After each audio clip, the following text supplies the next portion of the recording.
Hey guys, what's up? My name is Zach, and today we're going to be analyzing the results from yesterday's primaries in Arizona and Florida. So before I begin the video, I just want to say that I've been having some problems with my Wi-Fi recently, especially on my computer.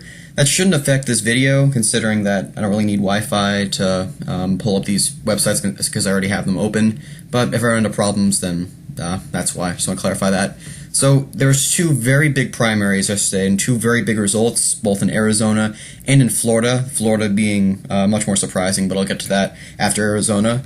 So altogether, the Arizona primary was pretty expected, I'd say. Kyrsten Sinema won by a landslide against her progressive competitor, and Martha McSally won by a fairly decent margin, slightly larger than people suspected it to be. So what does this mean for the Senate race overall? Well, so Martha McSally's margin, as I said before, is larger than what many polls expected it to be. She overtook Kelly Ward and Joe Arpaio by very large margins, winning the race by over 50% in a three-way race. So this is going to have a strong effect on the election because, first of all, Martha McSally is a moderate Republican, and she is not strongly in support of Trump.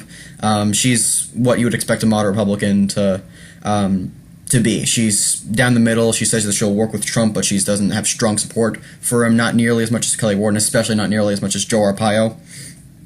And this is going to have a heavy effect because if Kelly Ward had won, and especially if Joe Arpaio had won, which was unlikely, but I'm going to entertain the notion regardless, this election would come down to Trump's approval in the state of Arizona. And if we're looking at it here, it's at zero net approval, meaning it's 50-50 split. So if the Republicans wanted to campaign on Trump's approval, that would have been a very risky thing to do. So if Kelly Ward had won, which was probably the more likely scenario between Kelly Ward and Joe Arpaio, the Republicans would have to rely almost completely on Trump's approval in the state of Arizona, considering that Kelly Ward has made it very clear that she's a Trump supporter, and most likely she would lose. Most likely this election would go from lean blue to likely blue, considering that Kelly Ward would have to rely on campaigning on Trump's approval in the state, and that most likely would not go her way. However, that was not the case.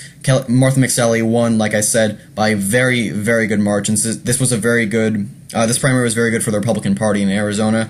It's still a lean in Kyrsten Sinema's column, considering that when I was doing my Senate analysis of Arizona, which you can go watch from a few weeks ago if you want to, I got much more in depth into this race. I was pretty certain that Martha McSally would win even then. I think most people were. And this doesn't change a whole lot. This just means it's pretty much in the same place. And it also shows how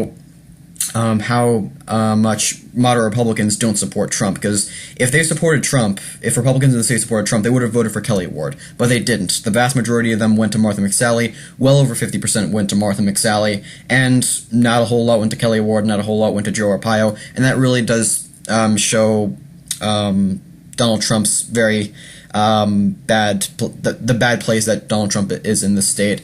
But overall, I still consider this state to be leaning towards the Democrats.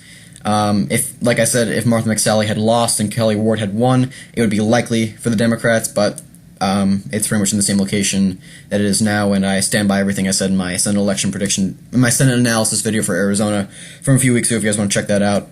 Now let's go over to the Florida Senate race, or the Florida gubernatorial race, which, crap, alright.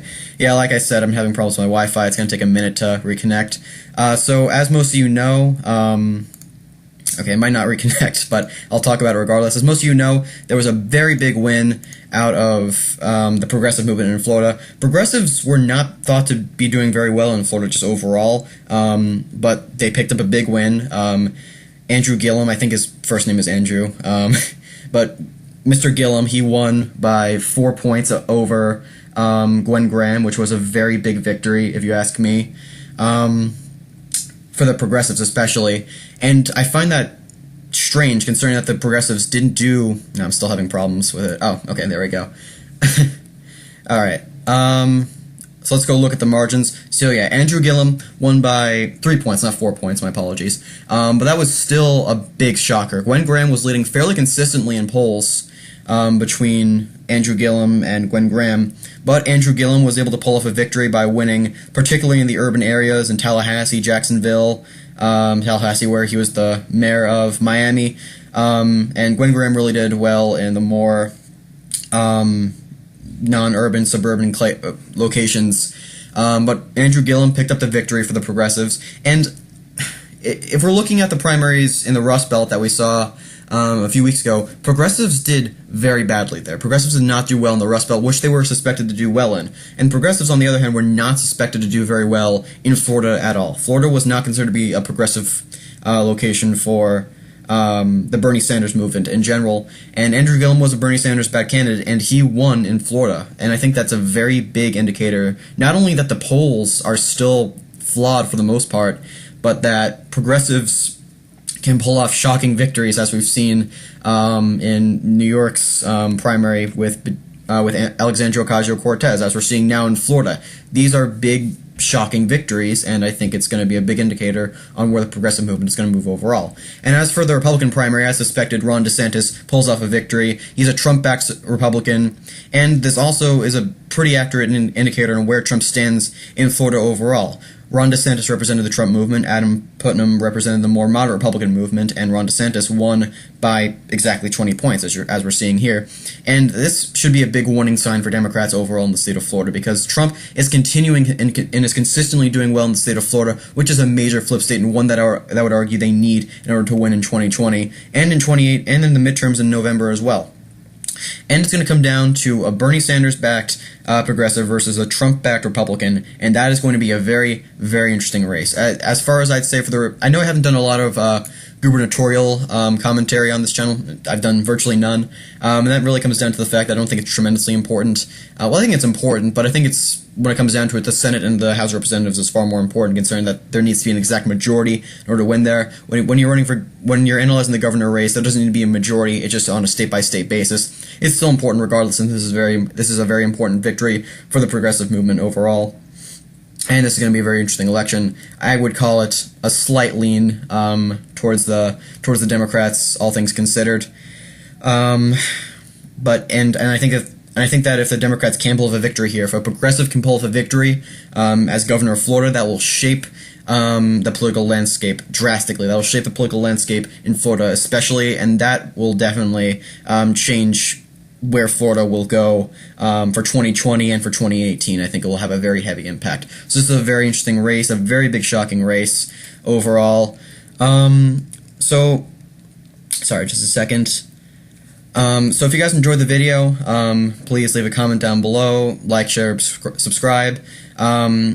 I haven't really done a lot of primary commentary on this channel overall, but I thought this was a major day for primaries, both in Florida and in Arizona, and I thought it'd be important to comment on it.